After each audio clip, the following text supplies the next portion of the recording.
Pessoal, observem aqui como ocorre o transporte gasoso de forma bem fácil e didática. Nós temos aqui o transporte de oxigênio e CO2. Agora nós vamos ver quanto disso realmente é transportado pelas hemácias. Que no organismo ocorrem as trocas de oxigênio e gás carbônico, CO2, nos alvéolos, você já sabe. É o que chamamos de troca gasosa. Agora, que tal aprendermos como ocorre o transporte desses gases no sangue? Vamos ver. Nós temos aqui o sistema respiratório, nós estamos entrando nos pulmões, na parte final do sistema respiratório que corresponde aqui aos alvéolos. Então notem que em volta dos alvéolos tem capilares, e é nestes capilares que vão estar ali andando, circulando as hemácias. Então o oxigênio que está altamente concentrado ali nos alvéolos, que veio da atmosfera, vai passar por difusão simples e vai ser entregue à hemoglobina, presente dentro das hemácias.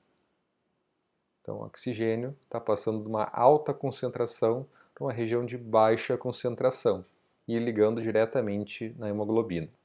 O oxigênio é transportado no sangue de duas formas, dissolvido e combinado à hemoglobina. Mas repare que a quantidade de oxigênio dissolvida no sangue arterial representa menos de 5%. Os números mais atuais é em torno de 2%. Então 98% aproximadamente é carregado desta forma, o oxigênio ligado à hemoglobina. Então nós temos aqui o oxigênio combinado à hemoglobina e pouquíssimo oxigênio dissolvido no plasma. Agora vamos observar aqui a estrutura da hemácia, com as suas 4 subunidades, e ali em amarelo o grupamento M. Veja a estrutura da hemoglobina. Nós temos aqui 4 cadeias, onde cada uma possui um grupamento M. E em cada grupamento há um íon ferroso, ferro mais 2, que serve de sítio de ligação para o oxigênio. Quando o oxigênio se liga à hemoglobina, dizemos que se forma a oxihemoglobina, ou HbO2. Você já deve ter percebido, então, que cada molécula de hemoglobina é capaz de transportar até 4 moléculas de oxigênio. Então nós temos aqui o oxigênio, o íon ferroso, que faz parte do grupamento M, e as globinas, que são as 4 subunidades. Então essa aqui é a parte proteica e essa aqui é a parte não proteica da hemoglobina. Esta afinidade do oxigênio pela hemoglobina pode sofrer redução, como por exemplo nos casos de aumento da pressão alveolar de CO2, chamado de efeito Bohr, que resulta em acidose. O resultado final desta diminuição da afinidade pelo oxigênio é facilitar a liberação deste para os tecidos periféricos. Então, conforme tenha uma mudança no pH, eu posso distribuir com maior facilidade, em casos de acidose, esse oxigênio que está ligado à hemoglobina para os tecidos periféricos. Aqui o indivíduo está respirando, só que ele está com fadiga, está com cansaço pela expressão. Então, com estes conhecimentos sobre o transporte de oxigênio, fica fácil compreender a gravidade dos quadros de anemia. Afinal, as características dessa doença é a diminuição dos níveis de hemoglobina na circulação sanguínea, assim a capacidade de transportar oxigênio para os tecidos fica comprometida. Vamos ver aqui mais uma animação. Agora a gente vai entender um pouco mais o CO2. E no caso do dióxido de carbono, como este é transportado no sangue? O percentual vai ser bem diferente em relação ao oxigênio. O CO2 também pode ser transportado dissolvido ou no interior das hemácias. Do mesmo modo que o oxigênio, a maior parte, cerca de 90%, se difunde das células para o interior das hemácias, os outros 10% representam o CO2 dissolvido ou formando o ácido carbônico e compostos carbaminínicos no plasma. Então nós temos aqui o CO2 no interior da hemácia e o CO2 dissolvido no plasma. Então a maior parte, cerca de 90% aqui, vai estar no interior das hemácias. Vamos ver como isso ocorre. No interior da hemácia, como se comporta este CO2? Vamos cortar a hemácia aqui no meio com raio laser. Olha só. Esse CO2 se conjugou com a água, formou o ácido carbônico, e esse ácido carbônico é bem fraco e ele é dissociado. Essa dissociação acaba formando, que a gente vai ver depois, o bicarbonato e o íon hidrogênio. Vamos ver aqui com mais detalhes. Ó. O H+, mais HCO3-. Então é o hidrogênio, H+, e o HCO3- é o bicarbonato.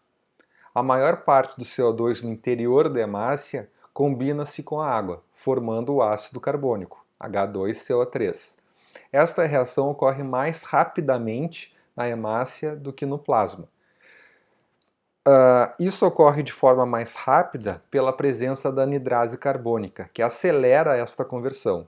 Depois o H2CO3, se dissocia em prótons, o H+, e bicarbonato, HCO3-.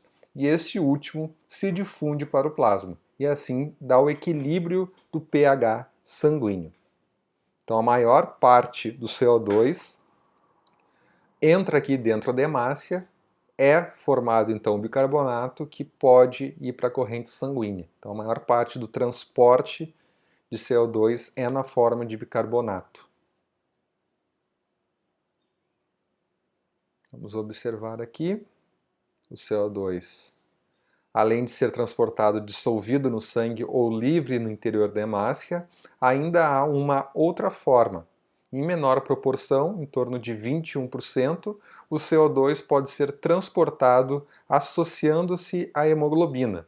Então entra naquele percentual lá do interior da hemoglobina, no interior da hemácia, formando-se aqui uma estrutura chamada carbaminohemoglobina.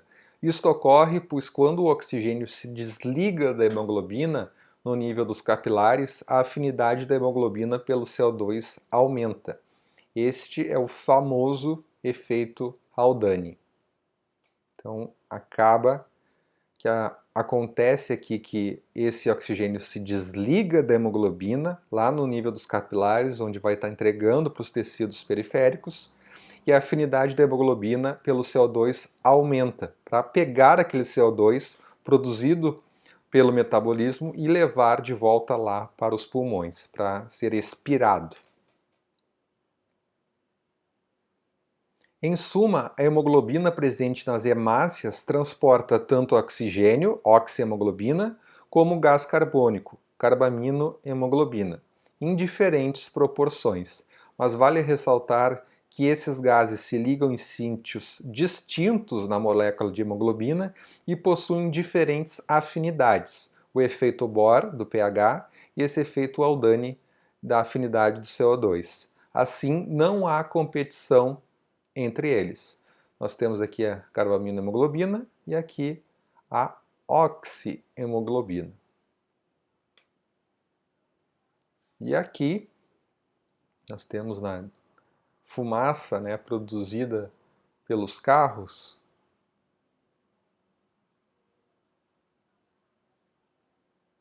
tanto o monóxido de carbono como o CO2.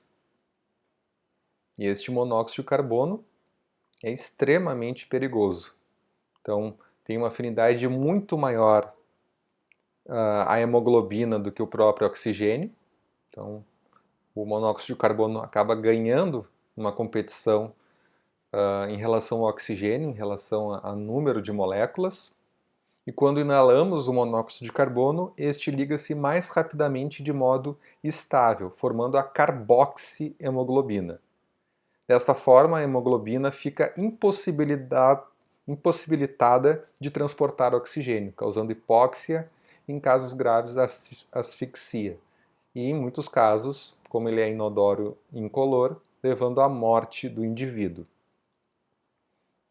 Então, a melhor forma é retirar a pessoa daquela fonte de produção de monóxido de carbono.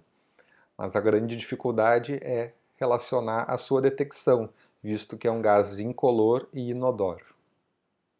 Até mais, pessoal!